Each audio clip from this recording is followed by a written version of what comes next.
Bonjour à vous et bienvenue dans ce nouveau podcast. Nous sommes là pour vous accompagner dans votre évolution professionnelle et vous donner des tuyaux, des infos pour donner des ailes à votre employabilité.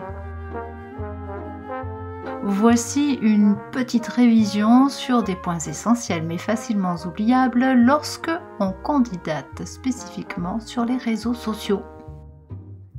Allons voir ensemble comment sortir de la masse avec classe. Les réseaux sociaux, comme Facebook par exemple, ouvrent un accès au marché caché de l'emploi. Cela facilite les contacts directs entre les propositions d'emploi et les offreurs de compétences. Pour autant, attention, car la facilité et la proximité ouvrent la porte au langage réseautique qui vaut donc du toc. Et oui, veillez à être courtois. Soyez conscient que les offres s'adressent à beaucoup de personnes. Soignez vos écrits. Ces quelques précautions aident à ouvrir les portes plutôt que d'en prendre.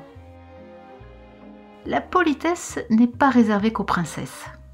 Vous excellez sans doute dans ce que vous faites, mais c'est au recruteur que revient la décision de vous embaucher. Bien qu'il y ait effectivement besoin de quelqu'un pour faire tourner son entreprise, observez qu'il n'a besoin que de quelqu'un et que vous êtes des dizaines, voire des centaines au portillon.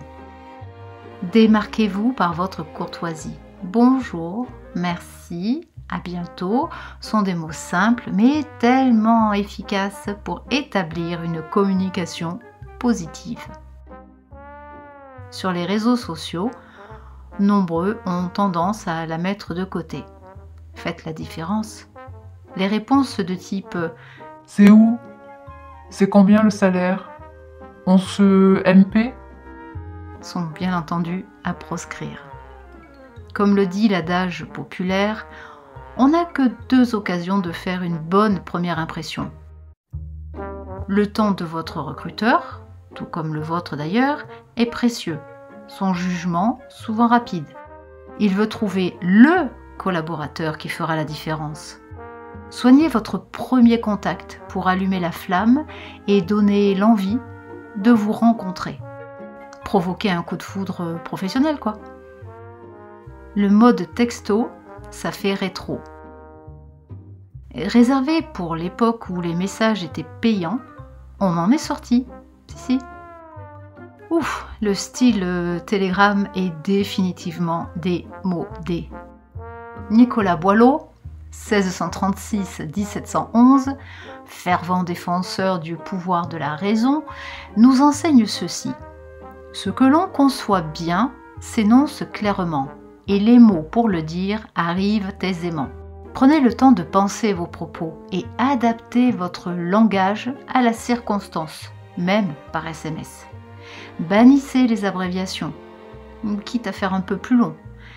Mettez-vous à la place du recruteur en vous relisant pour vérifier que tout est clair dans votre réponse et met bien en valeur votre candidature. Soignez votre orthographe. Si l'évolution de votre langue lui impose parfois certaines contorsions, l'orthographe reste très appréciée des recruteurs. Quant à la syntaxe, et bien que cela finisse par taxe, elle n'est pas payante, ou plutôt aussi, mais au sens figuré. Pour certains, l'exercice est plus facile, pour d'autres, n'hésitez pas à vous relire, à vous faire corriger ou à reprendre les bases pour vous améliorer. Internet est une mine d'or pour s'auto-former gratuitement.